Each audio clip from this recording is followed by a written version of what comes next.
புனேல வசிச்சுட்டு இருந்த military officer ஒரு ஆக்சிடென்ட்ல இறந்து போக அவருடைய இதயத்தை கொச்சின்ல கிளவுட் கிச்சன் நடத்திட்டு இருக்கிற ஹார்ட் பேஷண்டான சந்தீப்புக்கு பொறுத்துறாங்க. சந்தீப்புக்கு சொந்தம்னு சொல்லிக்க அவங்க அக்காவும் அக்கா ஹஸ்பண்ட் மட்டும்தான்.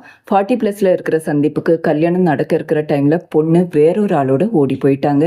சக்ஸஸ்ஃபுல்லாக சர்ஜரி முடியுது. சந்தீப்புக்கு சொந்தம்னு சொல்லிக்க யாரும் இல்லைங்கிறதுனால கூடவே ஜெரிங்கிற ஒரு மேல் நர்ஸையும் டாக்டர் அனுப்பி வைக்கிறாரு. சந்தீப்புடைய அக்கா ஹஸ்பண்ட் ரொம்பவே மணி மைண்டடான ஒரு ஆள். சொத்து பிரிக்கும்போது பரம்பரை வீடு அவர் எடுத்துக்கிட்டு எதுக்கும் உதவாத லேண்டை சந்தீப் தலையில கட்டிட்டாரு.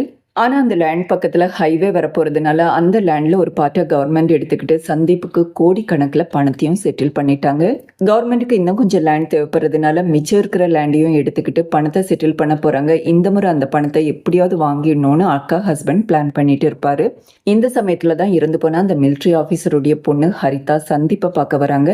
அவங்களுடைய என்கேஜ்மெண்ட்டுக்கு கண்டிப்பாக வரணும்னு இன்வைட்டும் பண்ணிட்டு போவாங்க. சந்தீப்பும் ஜெரியும் என்கேஜ்மெண்ட்டுக்கு போகிறாங்க. ஆனால் ஹரிதாவுடைய மாப்பிள்ள ஹரிதா மொபைலில் ஸ்பை ஆப்பை இன்ஸ்டால் பண்ணி ஹரிதாவை ஸ்பை பண்ணிட்டு இருந்ததுனால என்கேஜ்மெண்ட்டை அவங்க நிறுத்திடுவாங்க. அதனால மாப்பிள்ளையுடைய ஃப்ரெண்ட்ஸுங்க பிரச்சனை பண்ண சந்தீப் சமாதானம் பண்ண போக சந்தீப்பை பிடிச்சி தள்ளி விட்டுருவாங்க. சந்தீப்புடைய முதுகில் ஃப்ராக்சர் ஆகிடும். அதனால சந்தீப் கண்டிப்பாக 2 வீக்ஸ் ட்ராவல் பண்ணக்கூடாதுன்னு டாக்டர் சொல்லிடுவாங்க. இந்த 2 வீக்ஸில் ஹரிதாவுடைய அம்மா வாழ்க்கையில் ஏற்படுற சின்ன சின்ன பிரச்சனைகளை சந்தீப் சால்வ் பண்ணுறாரு.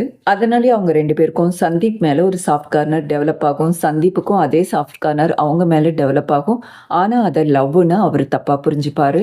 ஒரு நாள் ஹரிதா அவங்க அப்பாவை எவ்வளோ நேசிச்சாங்க, அவங்க அப்பா அவங்கள எவ்வளோ நேசிச்சாங்க எல்லாம் சொல்லிட்டு அந்த அப்பா ஸ்தானத்தில் தான் சந்தீப்பை பார்க்குறதாவும் இன்டைரக்டாக சொல்லுவாங்க.